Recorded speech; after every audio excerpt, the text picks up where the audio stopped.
smoke is quieting down. Seems like we've got to a lot of the smoke. Dub, you got smoke? Ooh, not they was begging. Oh, man, it's getting crazy. Joe and Ish is talking crazy. All right, listen, on the Patreon episode titled Kwanzaa in May, things got heated, spicy, crazy, all of that. Joe and Ish called out Marc Lamont Hill and Mel for what they think was flat out begging when Amerie visited the podcast. Now, when I say begging, I'm not talking about being inspired or even just showing love. Nah. Joe and Ish are accusing Marc and Mel of being overly eager, like trying to latch on for clout and collaboration. Look at the files. Yeah, Big He Mel. has a book coming out, and he offered begging. I'm begging. Uncle Bobby's is a big deal, and She was like, "Oh yeah." that would be the stop that she would want. to That's the make. spot. Look. Over Barnes and Nobles. Now you're trying to get away from Ish. To the I'm black- done with to you. the I'm not black-owned including you in my bookstore. jokes. Black-owned bookstore. Yeah. I go. Yeah. Look. No, they both was begging. Yeah. They both begging. I'm looking for, For support you. authors. No doubt. Support authors. I'm trying to sell her product. No doubt. I'm not That's trying true. to buy a product. That's trying to put money in her pocket. Yeah, right. course. Exactly. I wasn't like, hey, I Of bought your book. That's true. No, oh shit. How you do that? How I do what? When you put the money in her pocket. But giving her a venue with a space. No with doubt. Hundreds of people. For the free, right? And a percentage. For the free. I don't want nothing. No, he don't want nothing. I don't want nothing. You ain't got to put your hands up. We believe you, my brother. When they go on Uncle Bobby's to see Amerie, they go on Uncle Bobby's and see more books. Peace, Paul. They might. I didn't even consider that. You ain't even consider that. I didn't even consider that. Uncle You Bobby's just is a giving- nice you just stop giving on the space. way. Yeah. You giving her space to Free coffee. Free coffee, yeah, free coffee, all that. All Tea and that. crumpets. We don't do no crumpets. Please, sir.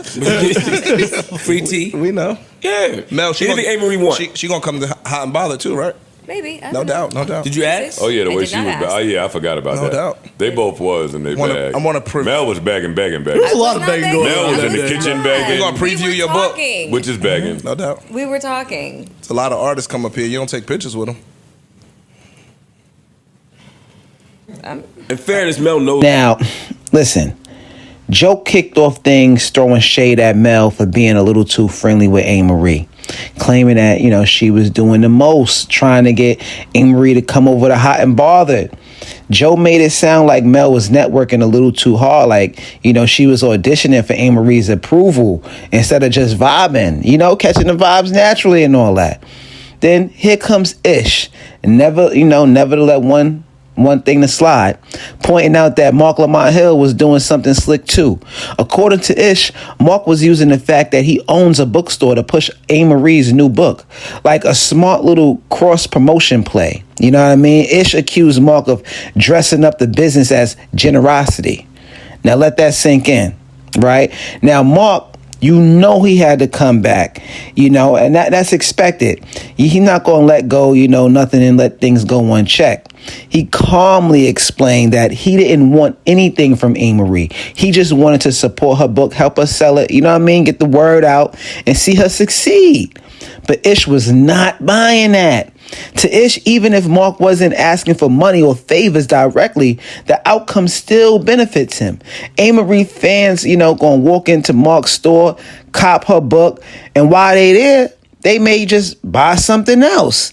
They may, start following the bookstore online. Maybe it may boost traffic overall, and that's value. That's strategy. And to Ish, that felt a little manipulative. You know what I'm saying? Now, do y'all think Marc was being genuine, or was it like a slick business move disguised as support? Let me know what y'all think in the comments, right? Now, this is where it really gets spicy. Marc turned the heat right back on Ish, pointing out something that most folks might have missed.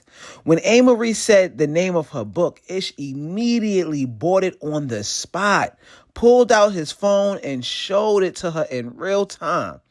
Now pause right there for a second. Pause.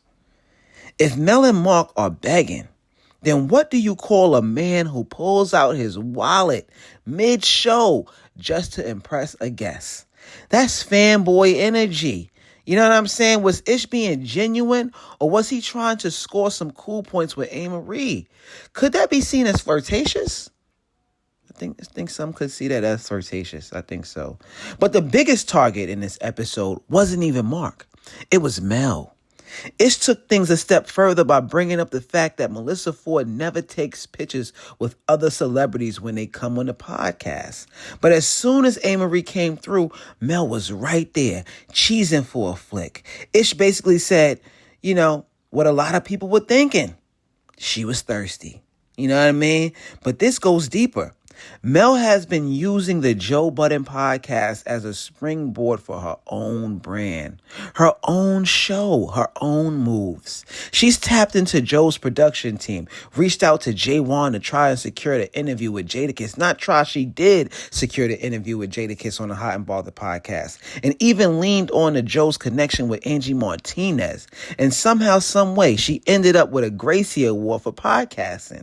And listen, I gotta be real. Her podcast, Hot and Bothered, it hasn't even been out that long. It's not terrible, but it's nowhere near Gracie Award winning. It feels like she got that win based off, you know, more like connections than content. Like, it wasn't about the content, it was about the connections. You feel me? Do you think Melissa deserved the Gracie Award? Or was it handed to her because of who she knows and not what she's done? Let me know what you guys think. Now, here's where I also think it gets a little bit eerie, right? This whole situation highlights something dangerous, something unsaid. Because something unsaid, when left unchecked, can become untamed. And when you have a person that's untamed around you, you never know what they might do. And that's not good. When you have people inside your circle leveraging everything around them from their own gain, you know what I mean, while pretending to be selfless, that's when things get messy. That's when alliances break. That's when it all goes from potting to plotting. And maybe Joe and Ish are sensing that, right? So now I got to ask y'all, who are the real opportunists here? Marc, Mel, Ish, or is it all of them playing their own game in their own way?